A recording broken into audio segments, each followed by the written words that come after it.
الحمد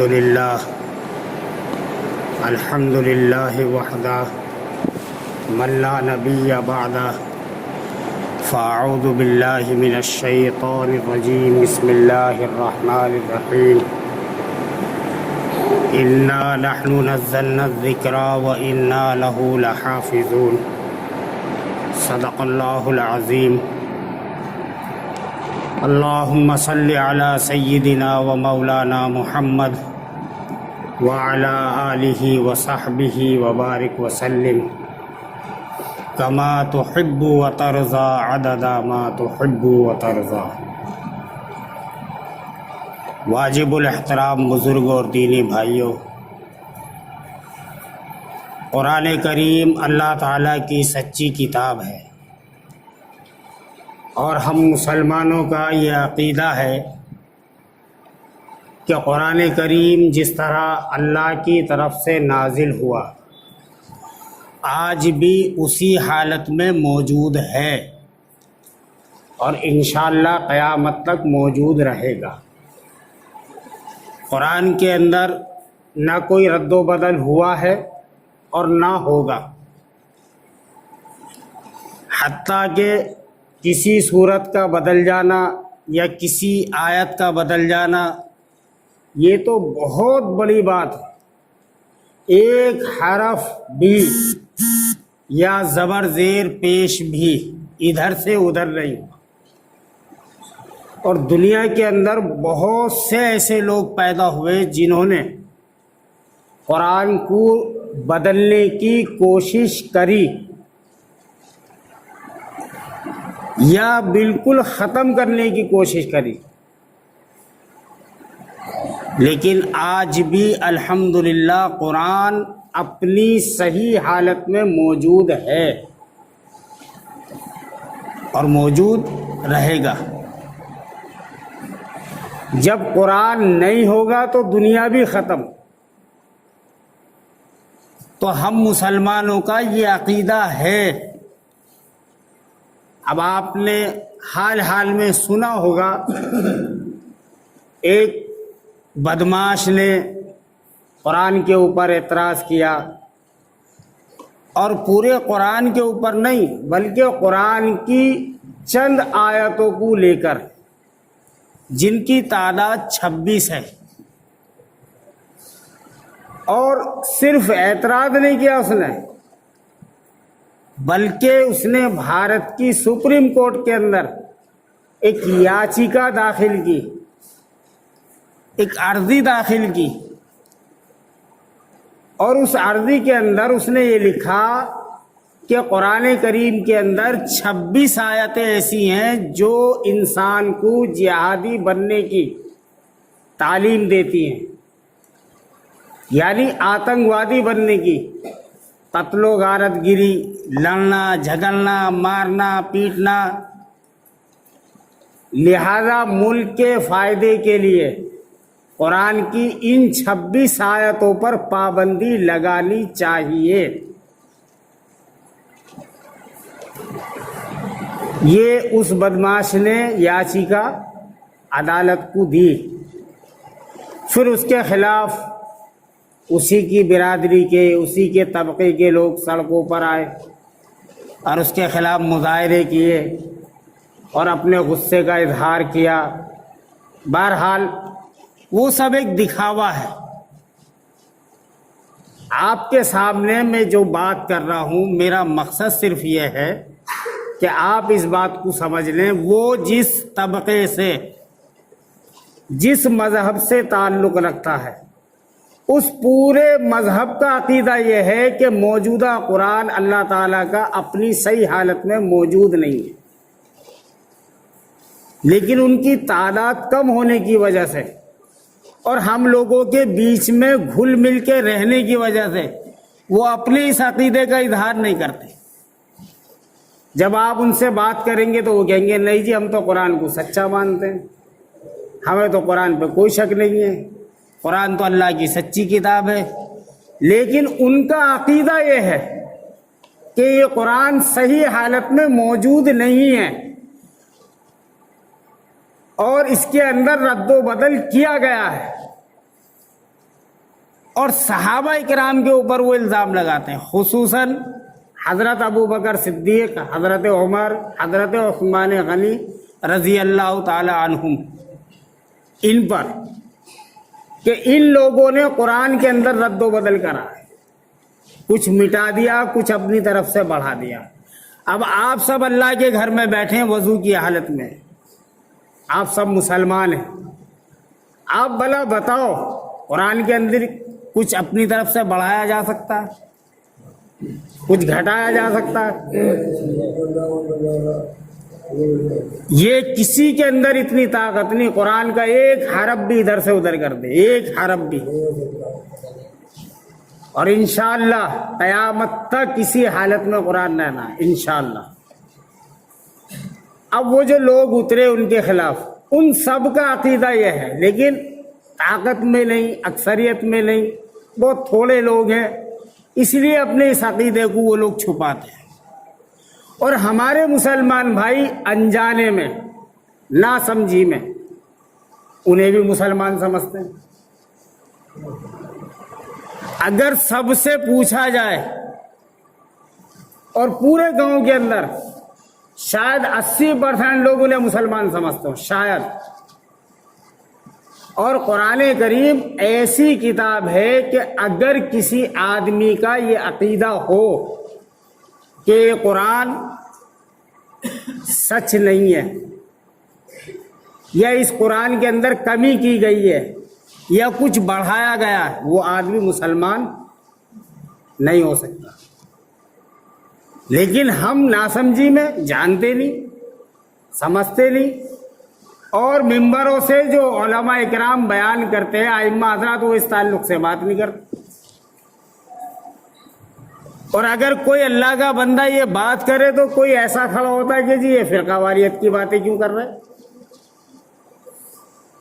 مسئلہ یہ ہے، اگر آپ کو یہ بتایا جائے کہ یہ لوگ مسلمان بن کے آپ کے ہی مذہب کے دشمن ہیں، اللہ کے قرآن کے دشمن ہیں، اور مسلمان بن کے آپ کو دھوکہ دے رہے، تو کوئی نہ کوئی ایسا بھی بندہ نکلتا ہے، یہ دیکھو یہ ایسی باتیں کرتا۔ اور جب تک آپ اپنے دشمن کو پہچانیں گے نہیں، اس سے بچیں گے کیسے آپ؟ آپ کو بتایا تو پریشانی، نہیں بتایا تو پریشانی، پھر آپ کہیں گے ہمارے سامنے کوئی اس طرح کی بات ہی نہیں کرتا، ہمیں کیا پتا چلے گا؟ یہ ہے مسئلہ۔ کون ہیں وہ لوگ؟ انہیں عام طور سے لوگ شیعہ کے نام سے جانتے ہیں، شیعہ۔ لیکن شیعہ ان کو کہنا نہیں چاہیے، اصل وہ لوگ ہیں رافضی، اور یہ صحابہ کے بدترین دشمن ہیں۔ اور صحابہ کے اوپر کیسے کیسے الزام یہ لوگ لگاتے ہیں، بس اللہ ہی حفاظت فرمائے۔ بہرحال قرآن کے تعلق سے آپ لوگ اس بات کو سمجھ لیں، قرآن پاک جس حالت میں اللہ کی طرف سے آیا ہے اسی حالت میں موجود ہے اور موجود رہے گا۔ اس کے اندر نہ کمی ہوگی نہ اس کے اندر اضافہ ہوگا۔ کسی مائی کے لال میں اتنی ہمت نہیں جو قرآن کا ایک حرف بھی ادھر سے ادھر کر۔ یہ بات اپنے ذہنوں میں بٹھا لیں، اور اپنے بچوں کو، اپنے گھر کی عورتوں کو بھی یہ بات بتائیں۔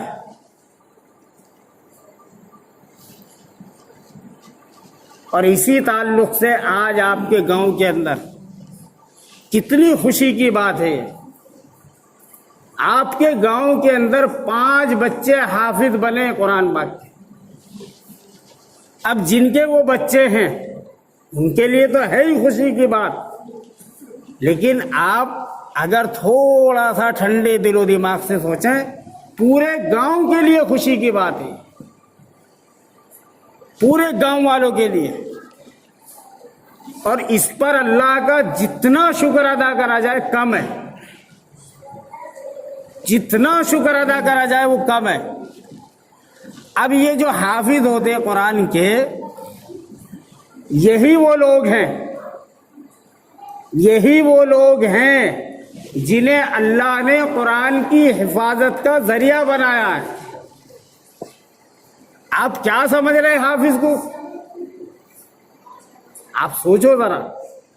آپ یہ سمجھ رہے ہیں لکھ دینا کاغذ پہ اس سے قرآن کی حفاظت ہوتی؟ اگر لکھنے سے قرآن کی حفاظت ہوتی تو پھر دنیا میں شاید کوئی حافظ نہ ہوتا. اور قرآن سے پہلے اللہ کی جو اور کتابیں نازل ہوئی ہیں، توریت، زبور، انجیل، وہ بھی لکھی ہوئی تھی نا. ان کے اندر رد و بدل ہو گیا. اس میں اللہ کا کلام کتنا، مخلوق کا کلام کتنا، کسی کو نہیں پتا. تو قرآن کی حفاظت کا اصل ذریعہ جو اللہ نے بنایا وہ حفاظ کو بنایا، حافظ قرآن جو ہیں ان کو بنایا. آج دنیا میں لاکھوں کروڑوں ایسے لوگ ہیں جن کے دلوں میں اللہ نے قرآن کو محفوظ کر دیا، اور ہر عمر کے لوگ ہیں. 8 سال کا بچہ بھی ہے، 10 سال کا، 12 سال کا، 20 سال کا، 50 سال، ہر عمر کے لوگ آپ کو حافظ ملیں گے. اب ہے مجال کسی کی کوئی قرآن غلط پڑھے، ایک 8 سال کا بچہ پکڑ لے گا اسے. آپ نے دیکھا رمضان میں تراویح میں تراویح جو سنا تھا، اس کے پیچھے ایک 8 سال کے بچے کو کھڑا کر دو، حافظ کو، اگر غلطی آئی تو وہ پکڑ لیتا. کس طرح مٹاؤ گے قرآن؟ کس طرح قرآن کو ختم کرو گے؟ تو آپ سب کے لیے اور اس گاؤں کے جتنے بھی لوگ ہیں سب کے لیے یہ خوشی کا مقام ہے اور سعادت کا مقام ہے. اور اس پر اللہ کا شکر ادا کرو کہ اللہ تیرا شکر ہے تو نے ہمیں یہ دن دکھایا. اب سے پہلے بھی بہت جلسے ہوئے گاؤں کے اندر، بہت بچے حافظ ہوئے، کوئی بہار کا، کوئی کہیں کا، کوئی کہیں کا. یہ پہلا جلسہ ہے جس میں پورے بچے آپ کے گاؤں کے ہیں. تو ہے خوشی کی بات یا نہیں؟ بولو، اللہ کا شکر ادا کرنا چاہیے یا نہیں؟ اب جن کے بچے حافظ ہوئے وہ تو ٹھیک ہے، جن کے نہیں ہوئے وہ نیت کریں کہ انشاءاللہ ہم بھی اپنے بچوں کو مسجد کے اندر، مکتب کے اندر، مدرسے کے اندر پڑھنے کے لیے بھیجیں گے. ہو سکتا اللہ ہمارے بچوں کو بھی قرآن کی حفاظت کا ذریعہ بنا دے. اور اگر ہمارے بچے قرآن کی حفاظت کا ذریعہ بن گئے تو کتنی خوش نصیبی کی بات ہے ہمارے لیے. ہے یا نہیں ہے؟ آپ بولتے نہیں، ہے یا نہیں ہے؟ تو یہ نیت کرو کہ انشاءاللہ ہم اپنے بھائیوں کو، اپنے بچوں کو، بچیوں کو قرآن کا حافظ بنائیں گے. وہ ان کی قسمت، بنتے یا نہیں بنتے، لیکن ہم اپنی طرف سے کوشش کریں گے. پھر وسیم رضوی جیسا کتا اور اس کے جیسے ہزاروں ملعون قرآن پہ اعتراض کریں، انگلی اٹھائیں، کچھ نہیں بگڑتا. قرآن کچھ بھی نہیں بگڑتا. اس سے پہلے آئے برباد ہو گئے، ختم ہو گئے، چلے گئے، نام و نشان مٹ گیا. اس کتے کا بھی نام و نشان مٹے گا، یہ بھی برباد ہوگا انشاءاللہ. آپ بس آج یہ بات یاد رکھ لو. کیا کسی کی نماز کو دیکھ کے متاثر نہیں ہونا؟ کسی کی، ارے 5 وقت کا نمازی بھائی پکا اللہ والا ہے، سمجھے؟ آج ہم مسلمانوں کے اندر ایک عادت یہ آ گئی، لمبی داڑھی دیکھ کے ارے مول صاحب ہے بھائی، نیک آدمی ہوں گے، سمجھے؟ علماء اکرام فرماتے ایمان کا معیار صحابہ اکرام ہے. ایمان کا معیار بولو، صحابہ اکرام کے نام سے جو خوش ہو جائے، جس کا چہرہ کھل جائے، بس سمجھو یہ پکا مومن ہے. صحابہ اکرام کا جب تذکرہ ہو، صحابہ اکرام کا جب ذکر ہو، اس کے چہرے پہ خوشی آ جائے اس کا چہرہ پھول کی طرح کھل جائے، اور جس کا چہرہ صحابہ کا نام سننے کے بعد مرجھا جائے، اور جس کے چہرے پہ 12-13 بج جائیں، غصہ آ جائے، سمجھ لو پکا منافق ہے۔ سمجھ گئے؟ ایسے ایسے لوگ آج کے ٹائم میں آپ سے اور میرے سے زیادہ نمازی، ہماری نماز نکل جاتی، رکعت نکل جاتی، ان کی صف اول کی نماز نہیں نکلتی، اور ایمان والے نہیں ہیں وہ لوگ۔ سارے علماء کا فتویٰ ہے کہ وہ کافر ہے۔ اب آپ اندازہ کرو، قادیانی ہیں، شکیل بن حنیف کے ماننے والے ہیں، صدیق دیندار کے ماننے والے ہیں، گوہر شاہی کے ماننے والے ہیں، ان کے چہروں پہ داڑھی ہے، جبے ہیں، کبے ہیں، پگڑی ہے، سب ہے، لیکن اس کے باوجود وہ مسلمان، بولو، مسلمان نہیں ہے۔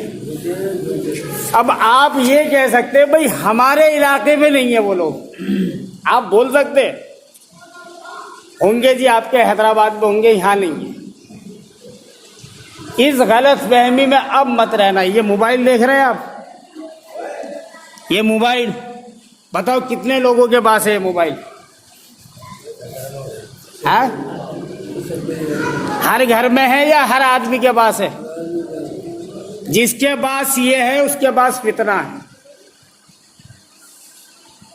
جس کے پاس یہ ہے اس کے پاس قادیانی بھی ہے، شکیل بن حنیف بھی ہے، صدیق دیندار بھی ہے، گوہر شاہی بھی ہے، سب ہے، کیونکہ اسی موبائل پہ بیٹھ کے ان کی ویڈیو آ رہی، اور ہمارے مسلمان نا سمجھی میں ان کی تقریر سن رہے۔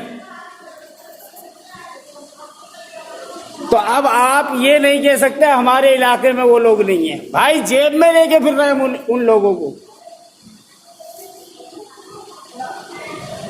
اس طرف سے تھوڑا سا اپنی عقل کا استعمال کرو، اپنی سمجھداری کا استعمال کرو۔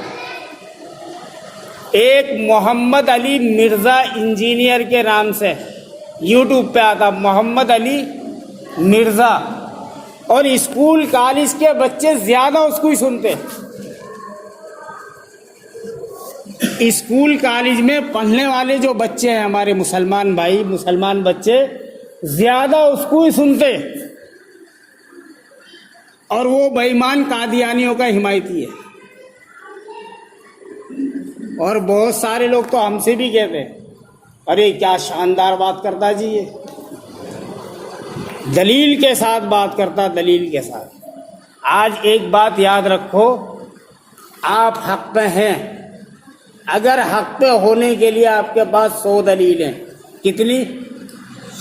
تو آپ کے دشمن کے پاس 1000 دلیل ہیں۔ یاد رکھنا، اگر آپ یہ سمجھ رہے کہ میں حق پہ ہوں اور 100 دلیل میرے حق پہ ہونے کی ہے، تو آپ کے جو دشمن ہیں ان کے پاس 1000 دلیل ہے ان دلیلوں کو کاٹنے کے لیے۔ اس لیے بحث مباحثے میں نہیں پڑنا، بس صحابہ کی عزت کتنی ہے اس کے نزدیک، اور صحابہ کی کیا حیثیت ہے اس کے نزدیک، یہ ایک پیمانہ ہے آپ کے پاس، یہ ایک پیمانہ ہے صحابہ کرام۔ اور یہ جو شیعہ لوگ ہیں نا، یہ سب سے بڑے دشمن صحابہ کے ہیں، اور پھر بھی شیعہ، پھر بھی ہم لوگ ان کو مسلمان ہی سمجھتے ہیں۔ صحابہ کا دشمن مسلمان نہیں ہو سکتا، یاد رکھ لو، صحابہ کا دشمن مسلمان نہیں ہو سکتا۔ قرآن کے اندر اللہ تعالیٰ فرماتے اولئک هم المؤمنون حقا، اولئک هم المؤمنون حقا، صحابہ کے بارے میں یہ پکے مومن ہیں۔ کیا ہے؟ پکے۔ اب ایک آدمی ہوں کہ میں صحابہ کو مومن نہیں مانتا، تو قرآن کی آیت کا منکر ہے یا نہیں ہے؟ بولو۔ قرآن کہہ رہا ہے یہ پکے مومن ہیں، اور ایک آدمی کہہ رہا میں صحابہ کو مومن نہیں مانتا، تو وہ خود کافر ہے۔ صحابہ پکے مومن اور صحابہ کو مومن نہ ماننے والا پکا کافر، چاہے اس کی داڑھی پیر تک ہی کیوں نہ لٹک رہی، چاہے اس کے سر پہ جبہ کبا پگڑی جو بھی ہو، سمجھ گئے؟ صحابہ کا دشمن مسلمان نہیں ہو سکتا۔ بس آج جتنے لوگ یہاں بیٹھے ہیں، اگر اب سے پہلے نہیں پتا تھا تو آج سن کے اللہ کے واسطے اپنے ذہن میں بٹھا لیں کہ شیعہ مسلمان نہیں ہے۔ اب کوئی کتنا بڑا آدمی آ کے ان کی حمایت کرے، نہیں جی وہ ہمارے جیسے ہی ہیں، نماز بھی پڑھتے، روزہ بھی رکھتے، بھائی وہ سب کچھ کرتے ہو، صحابہ کے دشمن ہونے کی وجہ سے وہ مسلمان نہیں۔ اور یہ میری بات نہیں ہے، قرآن کی بات ہے۔ منافق اور مومن نبی کے زمانے میں تھے، سنا آپ نے؟ اور وہ منافق پکے نمازی بھی تھے، ان کی جماعت کی نماز بھی نہیں چھوٹتی تھی۔ اللہ کے رسول نے پوچھا اللہ سے، اللہ منافق کی پہچان، جب وہ تیرے کھونے کی گواہی دیں توحید کی، ان کو مومن مان لوں؟ اللہ نے کہا نہیں۔ میری رسالت کی گواہی دیں؟ نہیں۔ نماز پابندی سے پڑھیں؟ نہیں۔ روزہ رکھیں؟ نہیں۔ بلکہ اللہ نے فرمایا ان کے سامنے صحابہ کا تذکرہ کرو اور ان سے یہ کہو کہ جیسے صحابہ ایمان لائے ایسے تم لے کر آؤ۔ اگر ان کے چہرے کھل جائیں اور ان کے چہروں پہ خوشی کے آثار نظر آئیں، سمجھ لو مومن ہیں، اور اگر چہرے پہ ان کے 12 بج جائے تو بولو منافق۔ اور منافق جو ہوتا وہ کافر سے بھی بدتر کافر ہوتا۔ اور جہنم کے اندر جو مختلف طبقے ہیں نا عذاب کے، ایک درجہ پھر ایک درجہ، اور سب سے خطرناک درجہ وہ منافقین کے لیے۔ صحابہ کا دشمن منافق، صحابہ کا دشمن منافق، اور منافق کافر سے بھی بدتر کافر۔ بعض لوگوں کے ذہن میں یہ بات آتی ہے کہ بھئی کافر تو کافر ہوتا، یہ بدتر کہنے کی ضرورت کیا پڑتی؟ آج اس بات کو بھی سمجھ لو، غلط فہمی میں نہیں رہنا۔ ایک عام غیر مسلم ہے، کوئی بھی ہندو عیسائی جو بھی، آپ اتنا تو کہہ سکتے بھئی یہ کافر ہیں، لیکن ان کے منہ پہ نہیں۔ اگر منہ پہ کہا تو بھئی کافر آج کے ٹائم میں گالی بن گئی ہے، تو آپ ان کو کہیں گے یہ غیر مسلم بھائی ہیں، ہمارے غیر مسلم بھائی ہیں، لیکن آپ اپنی مجلس میں ان کو کافر بھی کہہ سکتے۔ اس کی مثال ایسے دیتے علماء کرام، جب ماموں کو ماموں کہنے سے کام چل جا رہا تو باپ کا سالہ کہنے کی کیا ضرورت؟ بھئی آپ ماموں کو ماموں بولے تو ناراض نہیں ہوتا، اور اگر باپ کا سالہ بولے تو، جبکہ جھوٹ تو بولا نہیں آپ نے۔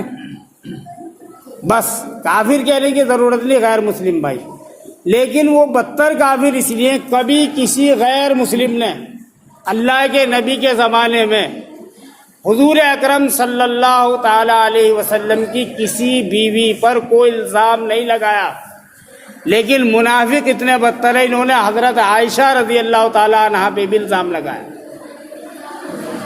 یہ ان سے بھی بڑے ہیں، اور ہمارے مسلمان سیدھے سادھے، نہیں جی جیسے بھی ہیں ہمارے مسلمان بھائی ہیں۔ بہرحال اللہ ہمیں کہنے سننے سے زیادہ عمل کی توفیق عطا فرمائے۔ ایک بات چھوٹی سی اور، ابھی میرٹھ میں وہ ہے تو بات بہت پرانی وہ، لیکن ابھی ہمارے سامنے آئی 2-4 سال کے اندر۔ ہمارے ایک ملنے والے تھے، ان کے سگے بھائی شیعہ ہو گئے، اللہ انہیں ہدایت دے۔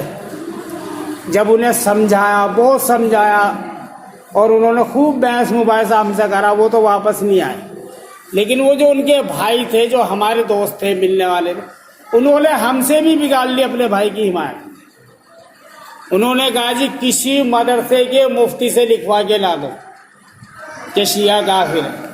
کم سے کم 8 مدرسوں کے فتوے لا کے ان کو دیے، کم سے کم، اور سب میں وہی کہ ہاں ایسا شخص کافر ہو گیا۔ اس کو سمجھاؤ، اگر واپس آتا ٹھیک ہے، نہیں آتا تو اس سے تعلقات ختم کر لو، بالکل ملنے جلنے کی ضرورت نہیں۔ تو جب آدمی نہیں مانتا نا تو ایسے بھی نہیں مانتا، میں بتانا یہ چاہ رہا ہوں۔ تو جب وہ فتوے ان کے سامنے لا کے رکھے تو وہ ہمارے دوست صاحب جو تھے انہوں نے ان سارے فتووں کا میں مانتا ہی نہیں۔ اب بولو کس کی مانیں گے؟ تو یہ جو آج ہم نے سب سے بڑا مفتی یہاں رکھا ہوا نا، دل، میرے دل نے جو کہا بس وہ صحیح، اب میں کسی کی نہیں سنتا۔ بس یہ سمجھ لو یہ گمراہی کی علامت ہے۔